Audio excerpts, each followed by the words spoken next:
His, let's say his self-portrait. I say that it's his self-portrait because every picture, every photograph you can see. I was surprised at the beginning. I had questioned whether he quite full about himself, but when I look carefully and I realize it's not about that. It's not like a kind of Facebook, people that who love to post, themselves, on Facebook. But he himself, he put a thought, behind each picture. So,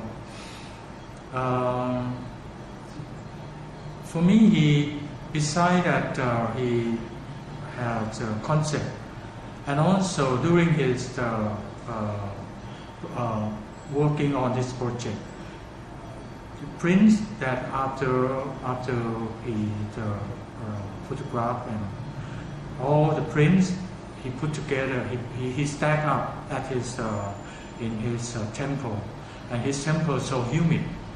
It happened that the humid make it have mold and make a print stuck together, and his novice, his assistant, asked him whether he should throw away because it looked like a rotten print, and he said no. This is good for him to teach about the Dhamma. And for me, this is amazing because when you look at the damaged prints, and his face is almost unrecognizable, and normally people, when they look at this damaged photograph, they normally try to throw away because it's not a good omen.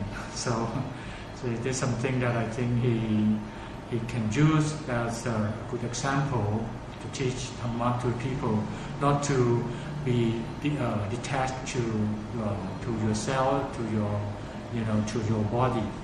So this is something that I think is quite amazing for me. It's amazing that he have a lot of, let's say, I think he quite person who have a visual literacy, who can pick something and can make it to be he make use of the object that he found or something that he created. So I think that something that when you look his work on this book, three volumes together, you will find that he control his environment. Carefully controlling his environment in his own habitat. So, like, you won't see that he mostly he alone, and like he want to tell people that if you want to practice in Dhamma, or if you want to understand yourself, you have to be alone. So that's why he is so control all his environment that he have to stand alone. No matter he sit or he's standing or he meditate, and everything he look quite. He's quite boring life, and probably is something that is quite lonely. But that is his life, as a monk, you have to be alone, and you spend most of your time thinking. So this is something that I learned from reading his book and looking at his work, and this is something that I never thought about that when I flipped through the book, but I spent some time to understand why he wanted to do that, and I tried to figure out why he never put himself with his fellow or even his when he on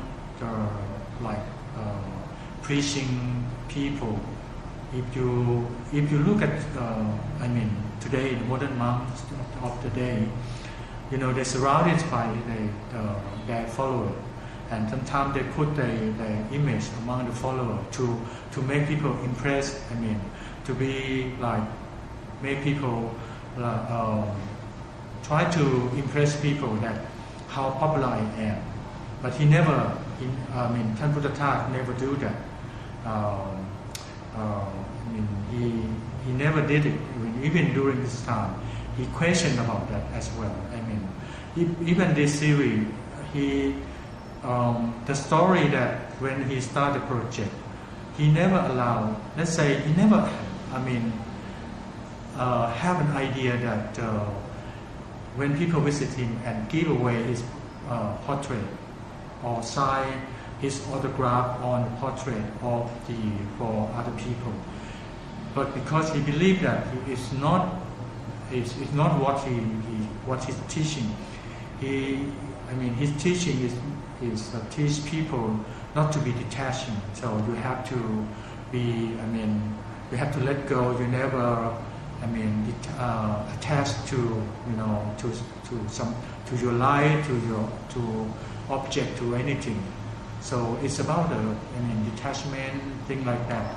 So he himself have to practice, have to show people like that. But when you come to this book, if you don't really understand, well, you might have that question whether he full of himself or not. But somehow for me, he showed me how possible that photography can do in terms of helping people understand Dhamma.